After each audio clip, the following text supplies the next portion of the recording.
Welcome to the Science of Hockey, the podcast where we break down the science behind ice hockey. I'm the analyst, your host, and every week we explore the data, research, and evidence that shape how we play, train, and understand the game of hockey. From biomechanics to performance psychology, we take you beyond the rink and into the research lab, giving you insights that go beyond hearsay and into what really makes the difference on the ice.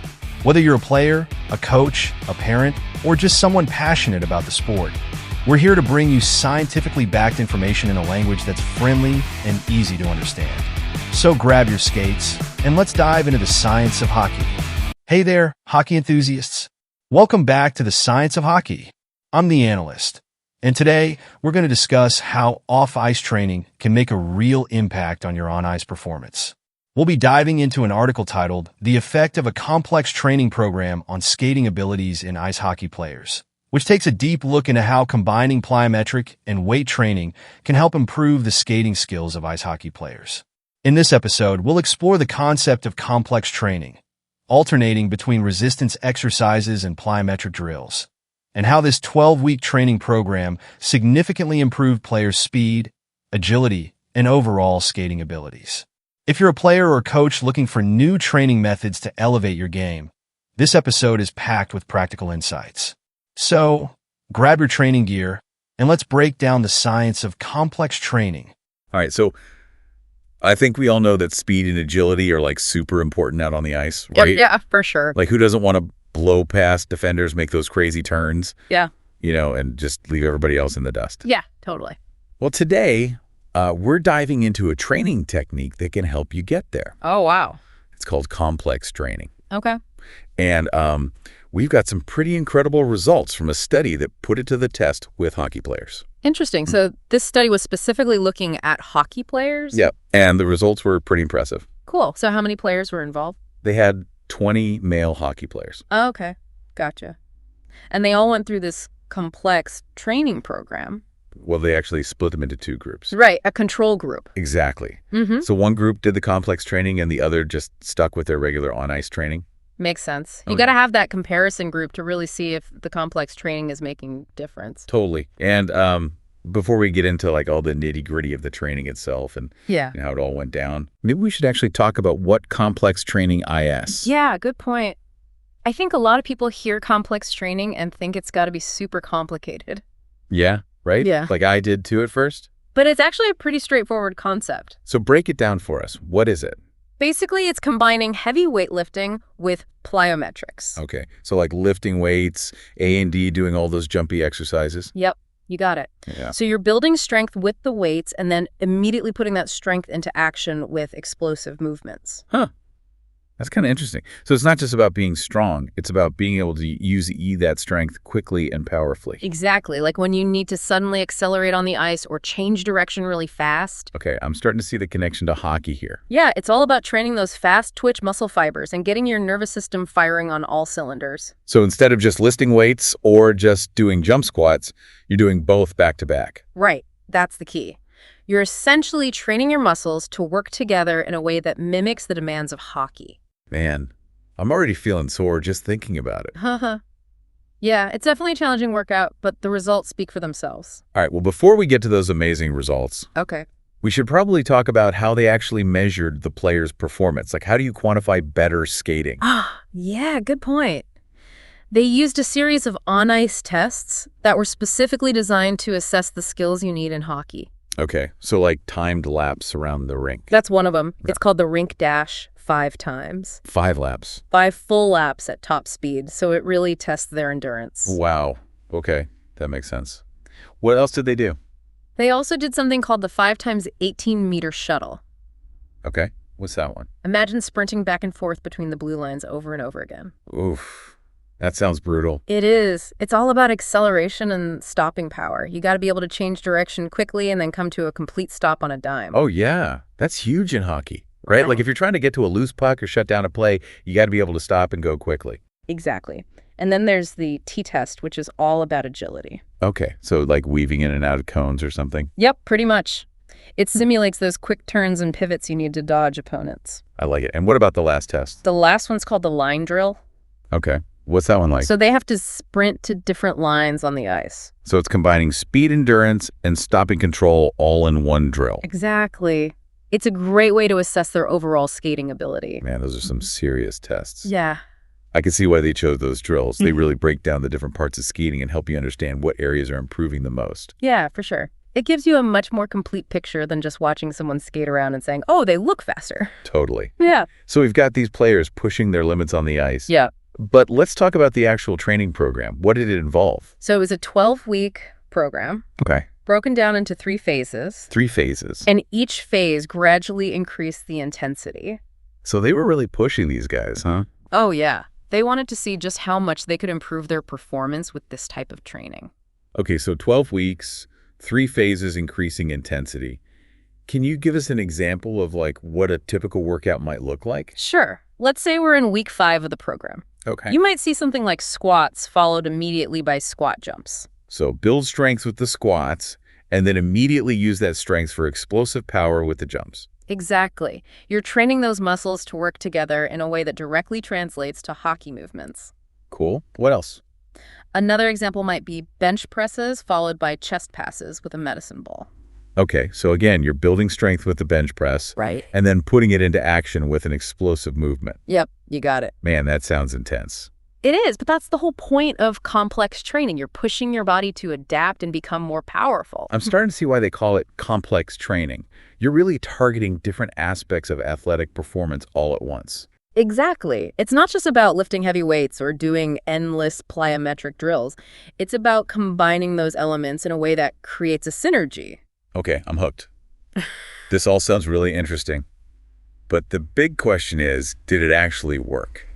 Well, let's find out. Yeah. We've got all the data from those skating tests to see if this intense training actually led to better performance. All right, I'm ready to see the results. Let's dive in. All right, so are you ready to see if this complex training thing actually works? Dude, I'm on the edge of my seat here. Lay it on me. Okay, so remember table 5 from the study? Yeah, the one with all the results. Exactly.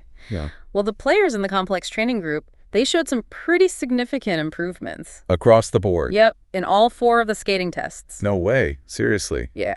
That's amazing. It really is. So let's look at that 5 times 18-meter shuttle test. Remember that one with the sprinting back and forth? Oh, yeah. The one you said was brutal. Well, the times decreased by almost 9%. 9%? Dude, that's huge. I know, right? Yeah. That's a massive improvement in acceleration and stopping power. So basically, they were getting to those loose pucks way faster and shutting down plays like lightning. Exactly. And it's not just short bursts of speed either. Remember the rink dash, the 5 laps around the ring? Yeah, those grueling laps. Well, they got over 6% faster in that one, too. So their endurance improved as well? Yep. Complex training seems to boost both speed and endurance. So it's like they unlocked a whole new level of skating? Pretty much. And here's the kicker. The control group, the guys who just did their regular on-ice training, they didn't see those same gains. Really? So it wasn't just from being on the ice more, it was the complex training that made the difference? Exactly. Their improvements were much smaller compared to the complex training group. So you're telling me that lifting weights and doing those explosive, jumpy exercises can actually make you a better skater than just practicing on the ice? That's what the data suggests. Man, I'm starting to rethink my whole training routine. Oh, you know, right? It really challenges the traditional thinking that the only way to get better at skating is to just skate more. Yeah, that old saying, practice makes perfect. Well, maybe it's not the whole story. Right. This study shows that off-ice training, specifically complex training, can play a huge role in improving skating performance. Okay, I'm definitely intrigued. But I gotta ask, what's the science behind all of this? Like, why does combining weights and jumps have such a powerful effect? Well, there are a few theories. One is that it has to do with the different types of muscle fibers we have. Oh, yeah, like fast twitch and slow twitch fibers, right? Exactly. So fast twitch fibers are responsible for those quick, powerful movements like sprinting. Okay, and slow twitch fibers are more for endurance activities. Right. And it seems like complex training activates both types of fibers, leading to improvements in both speed and endurance. That makes sense. So you're basically training your muscles to be both powerful and be efficient. Exactly. And it's not just about the muscles themselves, it also has to do with your nervous system. Oh, right. How your brain communicates with your muscles. Yep. When you do complex training, you're essentially teaching your brain and muscles to work together more smoothly and effectively. So it's like you're fine-tuning the connection between your mind and body. Exactly. It allows you to generate more force and move more explosively. So it's not just about building bigger muscles. It's about training your nervous system to use those muscles to their full potential. Right. It's about maximizing your athletic potential. Man, this is starting to sound like a game changer, not just for hockey players, but for any athlete who needs speed, agility, and explosive power. Absolutely. Think about basketball players, soccer players, tennis players, anyone who needs to move quickly and react instantly. Yeah, this study opens up so many possibilities for training in all kinds of sports. For sure. It's a really exciting area of research. Okay, I'm sold. Yeah. I'm ready to add some complex training to my routine. But before I go throwing medicine balls around the gym, are there any things I should keep in mind? Yeah, definitely a few things. Yeah, hit me with it. First of all, remember the study was done on male hockey players. Right. So we can't just assume these findings apply to everyone else. Good point. Like, what about female athletes? Would they respond to complex training the same way? That's a great question, and one that needs more research. And what about age? Would younger players benefit from complex training in the same way as adults? That's another area where we need more data. It's possible that younger athletes might need different training protocols. So we can't just take these findings and apply them blindly to every athlete. Exactly. And it's not just about demographics either. We also need to consider the specific demands of different sports. Oh yeah, like hockey is super high intensity and intermittent. But what about endurance sports, like running or cycling? Would complex training be as beneficial? It's hard to say for sure. We need more research to understand how complex training might impact different types of athletes in different sports. Yeah, that makes sense. It's possible that complex training could help endurance athletes develop more power. Like for those final sprints. Right. But it's also possible that too much focus on power training could actually hurt their endurance. So there's a potential trade-off there. Exactly. And that's why it's crucial to think carefully about the specific needs of each athlete and each sport when designing a training program. So complex training is a powerful tool, Definitely. but it's not a one-size-fits-all solution. Right. You got to use it strategically. Okay, so the key takeaway here is that complex training can be a game changer, For sure. but it's not magic. Nope. It's all about understanding how to apply it effectively and safely. Exactly. Based on individual needs and goals. It's like anything else in training, right? Yeah. You got to know what you're doing and why you're doing it. Exactly. It's not just about throwing weights around and hoping for the best. So complex training is a tool, but it's not like the answer for every athlete. Right. It's going to be part of a bigger plan. Okay, so we've talked about the limitations of this study. Mm. You know, the fact that it only looked at male hockey players. Right. And we've talked about how complex training might impact different athletes differently, like females versus males or younger players versus adults. Yeah. But there's another layer to this too, right? Oh, yeah, for sure. What about different sports? Totally. I mean, think about how different hockey is from something like long distance running. Right. Hockey's all about those bursts of speed and power. Exactly. It's high intensity and intermittent. But running is more about endurance, maintaining a steady pace for a long time. Right. So would complex training be as beneficial for a runner as it is for a hockey player? That's a good question. I mean, it's possible that some complex training could help runners develop more power. Yeah, like for those final sprints. Exactly. But it's also possible that too much focus on power training could actually hurt their endurance. Right. You might gain explosiveness, but sacrifice some stamina. So there's a potential trade-off there. Definitely. It's all about finding the right balance for each individual athlete and their specific sport. Okay, so it sounds like we need a lot more research to really understand how complex training impacts different athletes in different sports. Absolutely. This study is a great starting point, but it's just the tip of the iceberg. But even with what we know now, this study is pretty exciting, right? Oh, yeah, for sure. It challenges the way we think about athletic training. Exactly. Like, we tend to focus so much on sport-specific practice. Right. It's all about spending hours and hours practicing your skills. Yep. But this study shows that there's more to it than that. It's not just about practicing your sport. It's about training your body in specific ways to enhance your performance. Exactly. Like, if you want to be a great hockey player, you can't just skate. You got to train your body to be more powerful, more explosive, more agile. So it's about understanding the underlying athletic qualities that are needed for success in your sport. Right. And then designing training programs that target those areas. This is making me think about the different positions in hockey. Oh, yeah, for sure. Like a goalie needs different skills than a forward. Totally. A goalie needs those lightning-fast reflexes and that explosive power to make those saves. And a defenseman needs a blend of strength and agility to battle for the puck and shut down those offensive plays. Right. And then you've got the forwards who need that speed and endurance to create scoring opportunities. So could complex training be tailored to the specific needs of each position? I think so. It would make sense, right? Yeah, like a goalie might focus on exercises that improve their lateral movement and explosiveness. Right. And a forward might prioritize drills that enhance their acceleration and top speed. Man, the possibilities are endless. They really are. This study opens up a whole new world for designing highly specialized training programs. I'm getting fired up just thinking about it. Me too.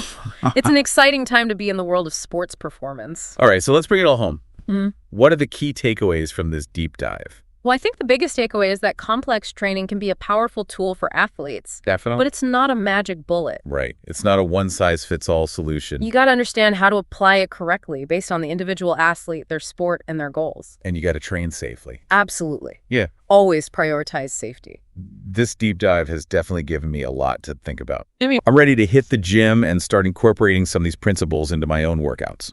awesome. Just remember, start slowly, focus on good form, and listen to your body. And if you're serious about adding complex training to your routine, Yeah. it's always a good idea to work with a qualified trainer. For sure. They can help you design a safe and effective program. Great advice. So whether you're a seasoned athlete or just starting out, Yep, don't be afraid to push your limits and explore new training techniques. exactly. You never know what you might discover. Well, that's all the time we have for today's deep dive into complex training.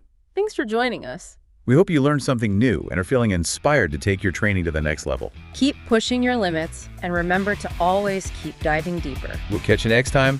Thanks for tuning in to the Science of Hockey. If you enjoyed today's episode, make sure to share it with your friends, teammates, or anyone who loves hockey as much as you do. Don't forget to subscribe so you never miss an episode. And we'd love to hear from you. Leave a comment to let us know what you liked, what you'd like to hear next, or any questions you have. Your feedback helps us make the show even better. Until next time, keep your skates sharp, your mind open, and keep chasing the science behind the game.